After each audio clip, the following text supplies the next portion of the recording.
Hi guys, welcome and welcome back to my channel. If this is your first time here, you're welcome. You are the VIP, and if you're a returning subscriber, you are the MVP. Okay, thank you guys for coming back, and for the new subscribers, you're welcome. All right, I really appreciate you guys, and I appreciate to have you here on this channel. All right, I know that you're not going to regret being here, okay, because you're going to be learning a lot, from my channel. All right guys, if this is your first time, do not forget to hit the subscribe button so that you come into the MVP club. Okay, you move from the VIP to the MVP. It is very important for me to have you guys in my club. All right, so without further ado, I'm just going to get right into this video. But before then, I'm going to do my intro. Okay, Mara with a very beautiful face, like you can already see. Okay guys, until I get a better intro, we are going to be stuck with that. I don't know what else to say. All right, but you're welcome to my channel. I make content around lifestyle, beauty, vlogs. I also do like social media, tech sometimes, okay? But since I moved to Canada, I've basically been sharing my life in Canada and also immigration tips to help international students that want to move from Nigeria or any other part of the world to Canada to also like get here and be here like me. Okay, so you're definitely welcome to this channel, and without wasting much of your time, let's get right into the video.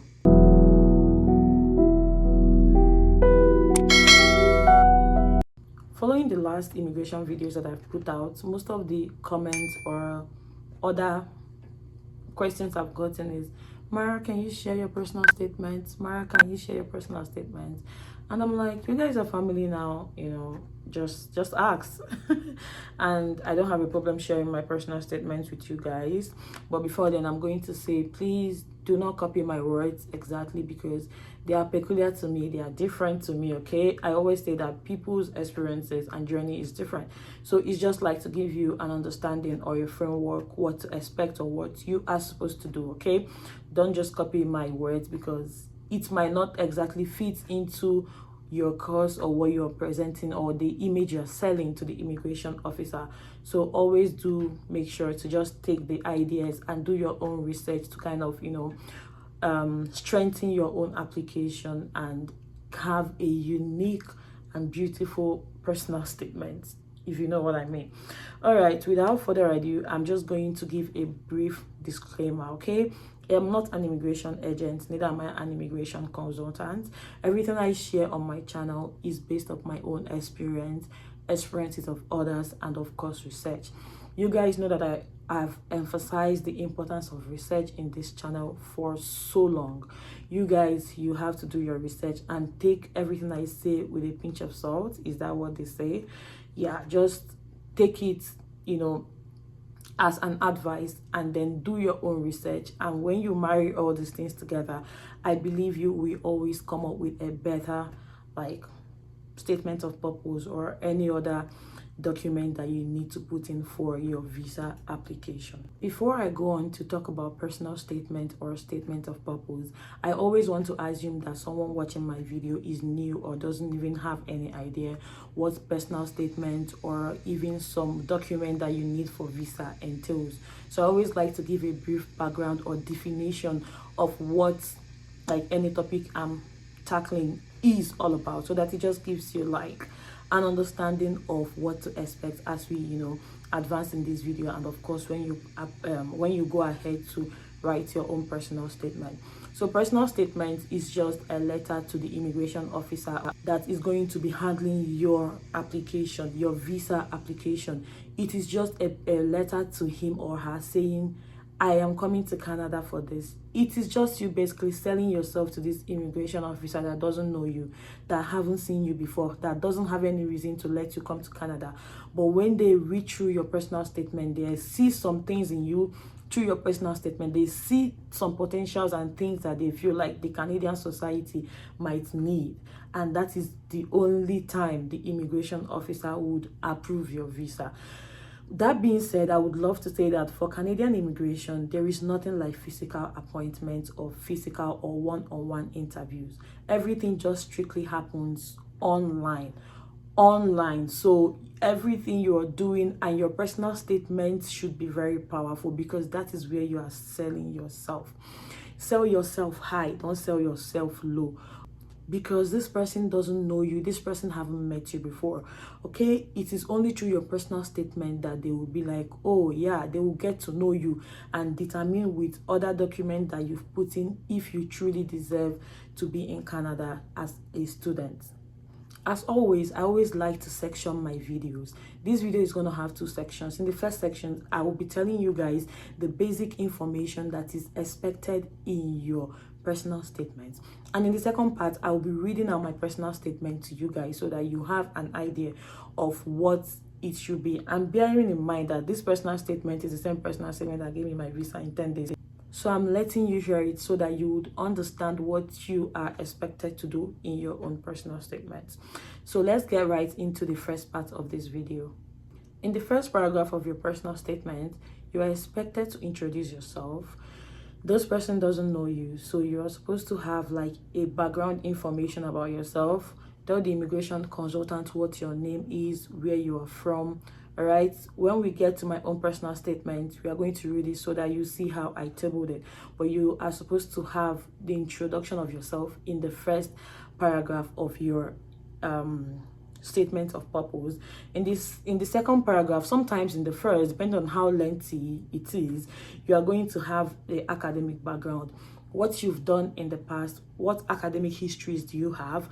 You're supposed to now tell the immigration officer, because most times your academic history kind of like forms your interest in your subsequent academic pursuit, right? So you're supposed to also tell the visa officer your academic history. In the third part, you're going to tell the immigration officer your professional life, your professional experience. Do you understand? If you're working and if you've acquired field in that particular academic line, this is where you sell yourself to the immigration consultant, all right, or the immigration officer. So in the fourth part, you're going to have the reasons why you've chosen to study medicine, why you've chosen to study law, why you've chosen to study public administration, sociology, and what have you, and why you've chosen the university you've chosen and the country, which is Canada. So you're supposed to tell the immigration officer, this is why I chose this course, and this is why I chose university, and this is why I chose Canada. All right, why not stay back in Nigeria? Why not go to another country and get your master's done? Why are you coming to Canada? That is what the immigration consultant wants to know. They want to know all of that. And if you're able to like prove them that, okay, this is beyond reasonable doubt that you truly want to be here for these reasons, which is specifically more like academics. And let me point this out at this point, your personal statement should sell you off academically, your academic interest, as long as it is for your study visa. Sell yourself academically, okay? Don't go and say you are running away from hardship in Nigeria. I'm joking, but yeah, it is true. Don't say that. Sell yourself out in a positive light when it comes to academics, that you really want to, you are quite inquisitive with your academic life or academic enthusiast, you just want to learn more, you just want to like develop yourself, all right, towards just acquiring knowledge. So this is where you tell the immigration officer all of that. So let's get to the fifth. In the fifth paragraph, or can also be, let me not use paragraph, because sometimes some of these things, some of the information in some of these sections I've mentioned might be small, and you might decide to like have them merged in one paragraph. So let's say now the fifth point that you're going to present the immigration officer with would be who is sponsoring you, sponsorship. Okay, remember the video I made about proof of funds, guys? If you've not seen that video, I suggest you see that video immediately after this, or you can pause this one and go see that video, so that when you are writing this section of your letter, you know exactly what to write, you know exactly what to expect. I gave a very detailed explanation of proof of funds, okay? So go see that video. It's a very long video, but it has timestamps, so you can skip to the part that you feel like is more peculiar to what your process is. Do you understand what I'm saying? So in this particular section of your statement of purpose, tell the visa officer who is sponsoring you. If you're sponsoring yourself, say that. Also mention the documents that you've used to back up your sponsorship. So at any point, if you're also telling the visa officer, let's go back now to your academic life. Also put, if you are saying you've won so and so award in school, put those things. That's where you also tell the visa officer that you've also attached this document, okay, on in your application. The same thing applies to your who is sponsoring you, your sponsorship. If you are telling the visa officer, my father is sponsoring me, and my father is a businessman, I think I'm talking too fast, and your father is a businessman, you are expected to provide like the proof that your father is actually a businessman, okay? So this is where you tell the officer that you've provided so and so data or documents and information to kind of back up what you have already written in your personal statement, because your personal statement, they are going to read and going to nod. But if you don't have papers, if you don't have documents that back it up, I tell you, because anybody can write anything, right? So as you're writing, you're providing document to explain it. So go and watch that video on proof of funds. It's really going to help you when you are writing this section of your personal statement, okay? So the last but not the least is going to be your future prospect, okay? So, did I say okay? Okay, so future prospect, what do you expect, or what do you intend rather to do with your degree when you are done? What do you intend to do with your master's when you are done? What do you intend to do with it? You're studying sociology, like I'm studying sociology, right? I'm supposed to tell them what I want to do with the degree when I'm done, all right? And I'm going to also like do a brief explanation here. When you are explaining this section, please always convince the visa officer that you will return back home. I tell you, they don't want to hear that, oh, I'll come and be working in Canada. Convince them that you have a business back home, or you have a job back home waiting for you, something good. I don't know, whatever you use. Just convince them that you're not going to stay back, that you want to take the knowledge you've acquired in that particular study or that program back to your home country to develop your own country in that specific field. I don't know if I'm making sense right now. So you're going to tell your visa officer your future prospects. What do you want to do with this degree? And this is basically how like your personal statement is expected to be structured. But I really can't say, okay, this is exactly how it needs to look, but these are the points that you must present to the visa officer to convince them that, oh, this person is good enough to come here. And of course, you just conclude it by just putting everything you've talked about and just giving like a summary or a sum up of everything that you've already told the visa officer in the previous paragraphs. And that is it. So we are going to head straight now to read my personal statement. I might not read everything because I don't want this video to be too long, so that people will not call me that I make long videos. All right, so we are just going to read it and take it by paragraph, and I hope that it really helps someone. So in my personal statement, the first paragraph, I have, my name is ℙ𝕤𝕒𝕝𝕞, okay, my surname, and I come from Anambra State, which is in the eastern part of Nigeria. I recently got admitted to study sociology at the University of Regina, Saskatchewan, Canada. I write this in line with my study permit application to highlight some factors that have influenced my motivation to study at this university. So this is like my first, this is causing a lot of, I don't know, distraction. So this is like my first paragraph, okay? I've already explained who I am, where I'm from, and why I am writing this letter to you, okay? So I now went on to like give a brief background about myself. And before I forge ahead, please, no immigration officer wants to read a very lengthy letter. Even you, like, you know how you struggle to read something if it's too long. So try and keep it as short as possible, okay? Mine is just 2 pages. I struggle to reduce it to this point. So please let it not just be more than 2 pages, so that you don't get the person overwhelmed or tired to even read it, and they might miss the important points that, you know, you have in that letter. So don't write, in fact, 3 pages is even too much, except it's 2.5. If it's more than 2.5 pages, it's too much to me. All right, so let's go on to continue where I left off from, which is like the background. I'm giving the immigration officer background information about myself, and I had just given the person this background information, where I am from, my name. Now I try to tell the immigration officers about my values and what motivates me to be who I am and why I'm actually pursuing this degree. Okay, what has like built me up to develop to this level and like be the person that I am, because this person doesn't know me, so I needed to do all of that. So let's read it. I come from a family where morals and ethics are considered superior to wealth, fame, and material possessions. Growing up, my father, who is my role model, never hesitated to emphasize the importance of good upbringing, hard work, and to be productive and coexist peacefully with people while observing societal norms to myself and my siblings. So you see how, like, I'm going to be reading so fast, so I don't know, just try and, catch up with me, because we need to keep this video as short as we can. He maintains that we cannot give what we do not have. Therefore, he taught us that family and other units of life are interrelated and interdependent on one another. So whether one wishes to become a doctor or an engineer or a teacher, we all have to live in a society, interact with individuals from different culture and social economic backgrounds.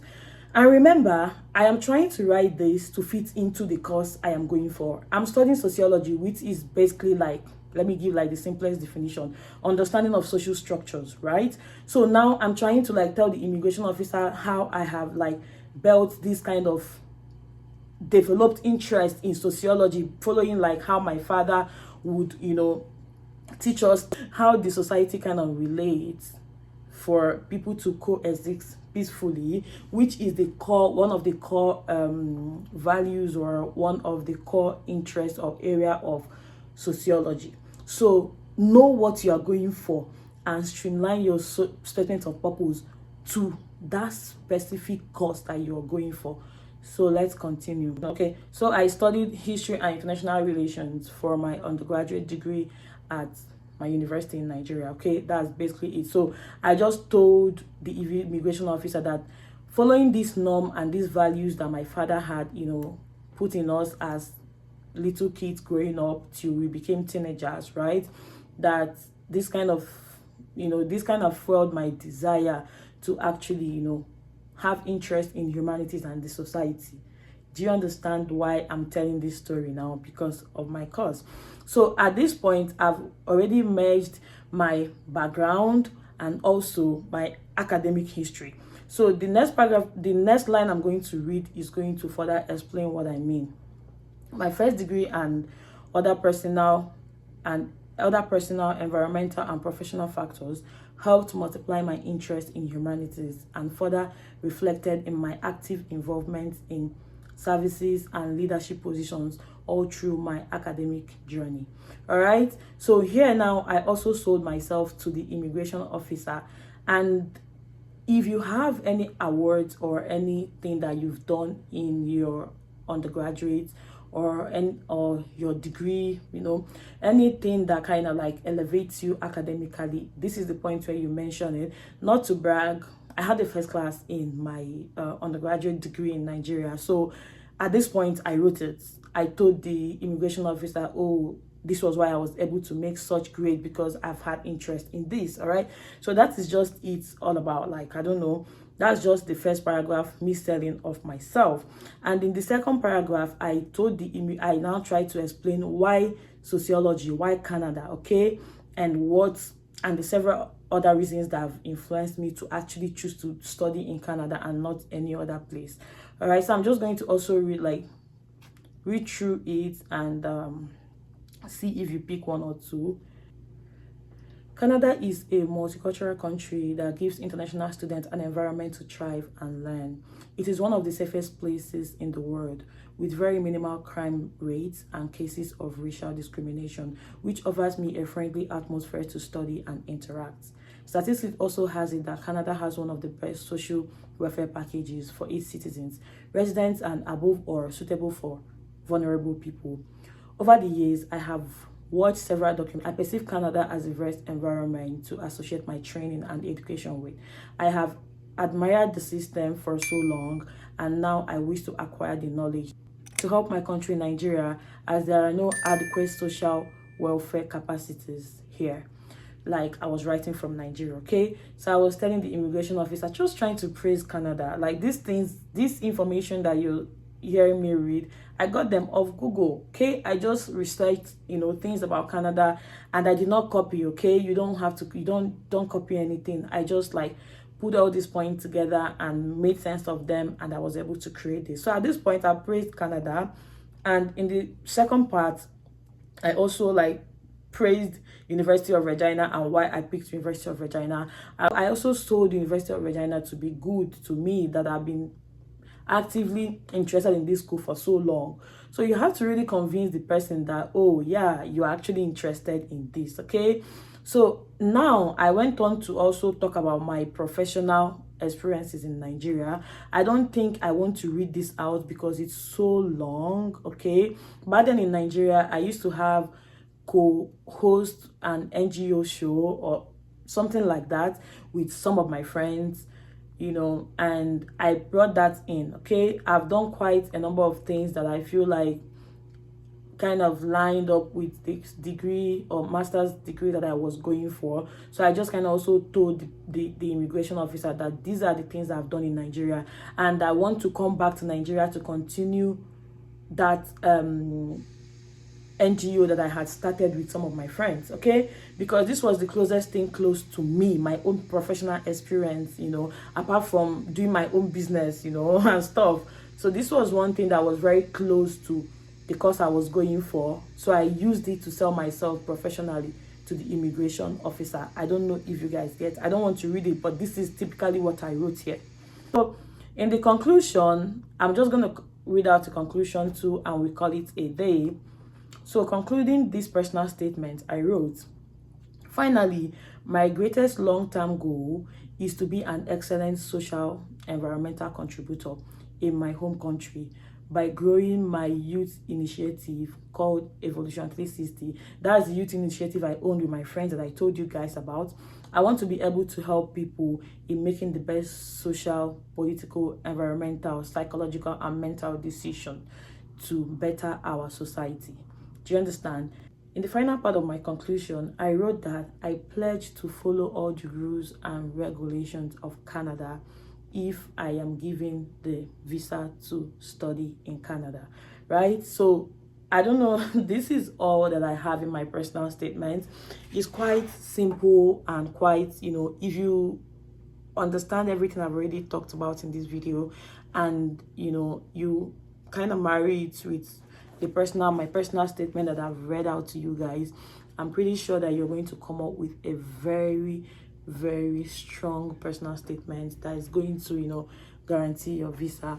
Let me know if you found this video helpful, and if you guys have more questions for me, do well to leave it in the comment section, and I'm going to try and respond to that as much as I can. I also have my email in the description box, and also my Instagram handle, so you can always reach out to me via all those socials, and I will help you as much as I really can. All right, so thank you guys for watching, and I will see you in my next video. Bye.